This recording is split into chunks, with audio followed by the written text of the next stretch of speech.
इस घर को आप देखने का प्रयास करेगा कि इस घर की स्थिति क्या कुछ बनी हुई है। ये आप देख लीजिएगा, जो तस्वीर में आपको दिखाने का प्रयास कर रहा हूँ कि किस तरह की दरारें यहाँ पड़ी हुई हैं और ये घर के अंदर तक पड़ी हुई हैं। थोड़ा और अंदर लेकर जाने वाला हूँ। यहाँ की तस्वीर भी आप देखने का प्रयास करेगा कि ये देख लीजिएगा यहाँ कैसी दरारें पड़ी हुई हैं। पूछना चाहता हूँ मैं आपसे, जी, कैसे रह रहे हो आप यहाँ पे? रहना क्या है, हम तो जो है ऐसा जीवन काट रहे हैं 15 तारीख से, 15 सितंबर से जो हमारी स्थिति है वो रहने लायक नहीं इस गांव में। चाहे कोई भी परिवार हो, 8-10 परिवार तो यहाँ बिल्कुल खतरे की जद में है, जो ऐसे जीर्ण शीर्ण भवनों में रह रहे हैं, क्योंकि सुध लेने वाला तो कोई है नहीं। यहाँ तक कि पटवारी जी भी जो है यहाँ आने से कतरा रहे हैं। शायद हमारे भाग्य में यही है कि ऐसे मकानों, जर्जर मकानों में दब जाए। और हमारे पास विकल्प क्या है? कोई कहाँ जाएं? जनप्रतिनिधि अभी तक कोई नहीं पहुंचा? जनप्रतिनिधि, हमारे नवनिर्वाचित प्रधान जी हैं यहाँ पर, केवल हमारे साथ हैं, वही घूम रहे हैं हमारे साथ लगातार। बाद बाकी शासन से, प्रशासन से हमें कोई एक टैबलेट पैरासिटामोल का हमारे पास नहीं है। मर जाएंगे ऐसे ही, क्या करें, कहाँ जाएं? ये बात बताओ, तुम डर नहीं लग रही? डर लगू तो कुछ हो, मेरे पास कुछ साधन नहीं, मैं तो यहीं मरूंगा, यहीं पड़ा रहूंगा बस, और कहाँ जाना। तो सरकार तक क्या बोलना चाहते हैं आप? सहायता कर क्या करती है क्या नहीं करती है, सरकार कहाँ से करेगी जब कोई यहाँ देखने को मंजूर नहीं है। कोई पटवारी से लेके कोई भी विधायक से लेके कुछ नहीं है। दुकान में जाओ, कहीं बीड़ी नहीं मिल रही, कहीं राशन नहीं है, कहीं चाय पत्ती चीनी नहीं है। वो कहाँ से लाएंगे जब रोड की स्थिति ऐसी है? ऐसे मरेंगे बस। साथियों नमस्कार, बहुत बहुत स्वागत है आप सभी का देवभूमि उत्तराखंड में। साथियों मैं हूं परवीन सकलानी और आप देख रहे हैं गंगावाणी।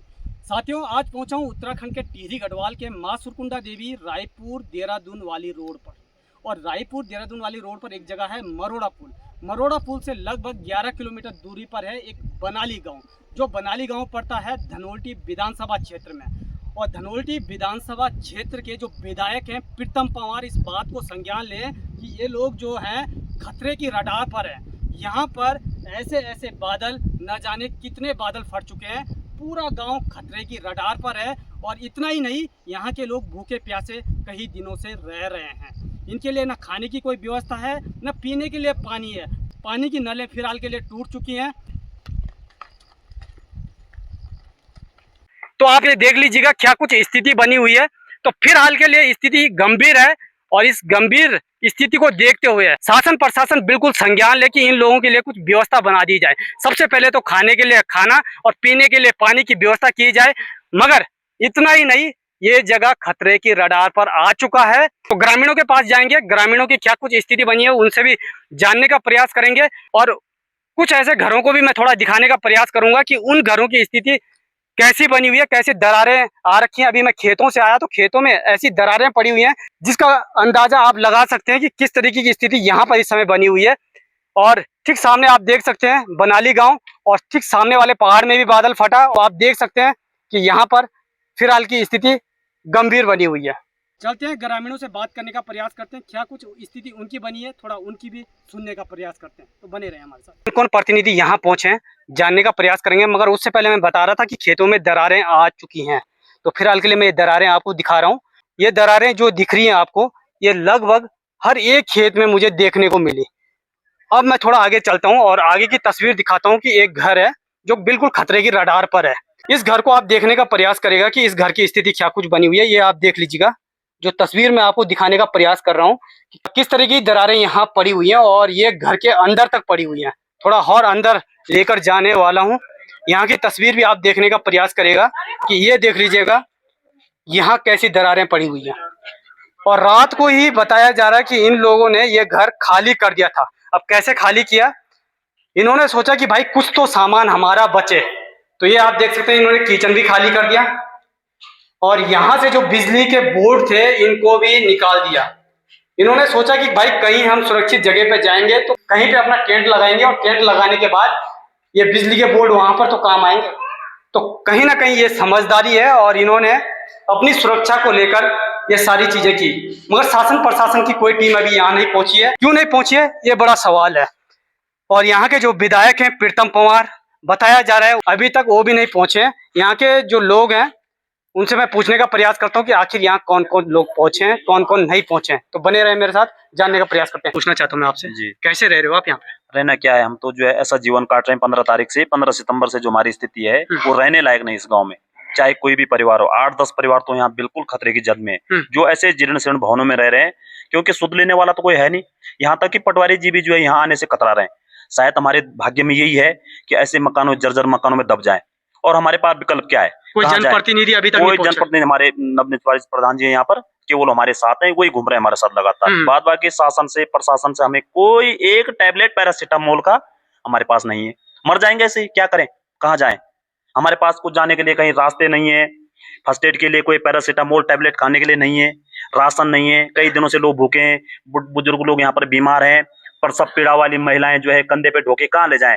यहाँ से जो है 9 किलोमीटर नागनी है, 10 किलोमीटर सत्यों है, कहाँ जाएं? ऐसे मर जाएंगे, चाहे प्रसव वाली महिलाएं हो, चाहे बुजुर्ग हो, चाहे बच्चे हैं, ऐसे मरेंगे। मतलब स्वास्थ्य विभाग की टीम भी नहीं पहुंची है। कोई नहीं। बड़ी मुश्किल से यूपीसीएल का धन्यवाद करता हूँ मैं, ओनली यूपीसीएल का धन्यवाद करता हूँ जो हमारे यहाँ जो लाइट दे रहे हैं। बाद बाकी हमें जो है किसी से कोई राहत अभी तक नहीं मिली है। ये आप देख सकते हैं साथियों, यूपीसीएल, आप समझ सकते हैं, ये यूपी की कंपनी है जो यहाँ पर काम कर रही है, जिन्होंने इनको लाइट की व्यवस्था की हुई है, जिसके कारण ये फोन हम तक कर पा रहे हैं और फिर हम यहाँ तक पहुंच पाए। तो मैं धन्यवाद करना चाहूंगा एकमात्र ऐसी कंपनी का जो यहाँ की नहीं है, यूपी से आई हुई कंपनी है और उनके लोग यहाँ पर काम कर रहे हैं।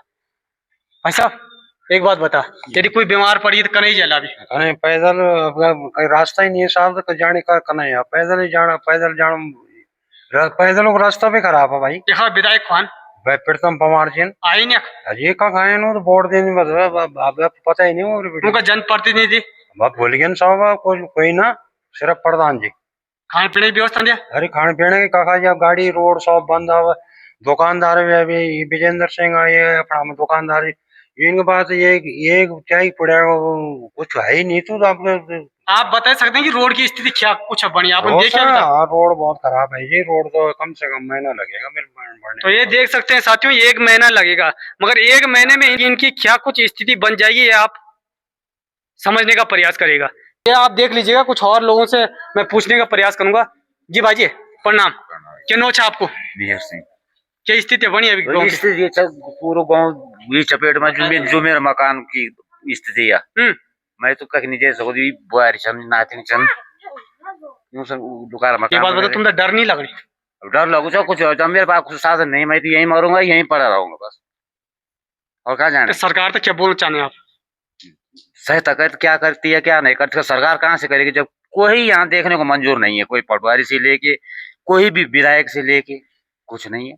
दुकान में जाओ कहीं बीड़ी नहीं मिल रही, कहीं राशन नहीं है, कहीं चाय पत्ती चीनी नहीं है, वो कहाँ से लाएंगे जब रोड की स्थिति ऐसी है, ऐसे मरेंगे बस। साथियों इस वर्ष जो कुछ आपदा देवभूमि उत्तराखंड में आई है, फिलहाल के लिए जो मैं बनाली में आया हुआ हूँ, यहाँ पर भी स्थिति ऐसी बनी हुई है कि अभी फिलहाल के लिए ये लोग सुरक्षित हैं। यदि इनकी व्यवस्था तत्काल नहीं की गई तो मुझे नहीं लगता कि ये सेफ जोन में है, बिल्कुल ही डेंजर जोन में है और स्थिति बड़ी गंभीर है, आप समझ सकते हैं। दीदी प्रणाम, एक बात बता, छोटा छोटा बच्चा आप गए, छोटा बच्चा तो कहाँ जाने, नादान परिवार, परिवार में कहाँ जाने, रो रो थके गए, व्यवस्था तो सरकार में क्या लगी पहले रोड बनो, हाँ बढ़ो देख सरकार के बना, जब हमारे तो बढ़ाता माले हम बढ़ाऊ न बढ़ाऊ है हमारे तो गाँव की, कहीं रोड बना, कहीं जौला दवाई खुटों पेड़ा वही, कहीं मुद्दू नहीं जाए, कहीं वो नहीं जाए, बीमार सो घर पर पड़ा, कहाँ जाने हम। तो साथियों ये देख सकते हैं स्थिति बहुत बुरी है, और क्या मैं इन लोगों से पूछूं, क्या कुछ इनसे कहूं, मेरे पास कुछ पूछने के लिए कुछ है ही नहीं बचा हुआ, क्योंकि मैंने जो अपने आंखों से देखा तो मेरी आंखें नम हो गई।